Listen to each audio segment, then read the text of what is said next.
Trading ni dia bukan jadi hamba cat. Bukannya kita tengok 24 jam. Yalah, skrin tu ramai orang ingat macam tu kan. Sebenarnya trading ni dia didesign khususnya orang yang tak nak buang masa banyak, nak sekejap je tapi duit dapat. Ni saya cakap betul ni. So konsep sekali game plan ni saya buat macam tu. Jadi dalam kes ni, ini saya nak bagi straightforward lah. Nombor satu ialah cara nak trading, kira masa bila nak trading. Kalau ikut cara-cara lama, dia tengok session. Okay, waktu Asian session pagi, waktu Europe session tengah hari, waktu US session malam. Kalau kita kat Malaysia lah GMT 8. Yang kedua ialah dia akan tengok iaitu waktu peralihan session tu. Maksudnya dia tengok biasanya news dan sebagainya, peralihan dan juga news. Baru dia trading. Yang ketiga ialah setiap contohnya 4 jam tengok candle 4 jam close price, tengok candle daily 24 jam close price, tengok H1 close price menentukan arah trend. Alright. Yang keempat iaitu macam yang saya guna ialah tunggu setup je lah.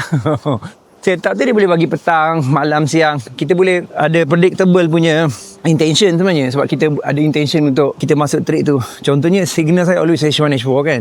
Jadi saya akan fokus pada H1 H4, tunggu entry sama ada pending order ataupun instant. Alright. Dan yalah, benda yang sama saya buat. Dan kalau nak tengok yang ni sambil saya travel dekat Taiwan ya. Alright, yang ni saja pun. Okey, kalau kita tengok kat sini untuk hari ni lebih kurang $179 dekat $200. Lot tu dekat RM800 saya nak bagi dengan satu position kan. Jadi ini saya tunggu setup sebenarnya.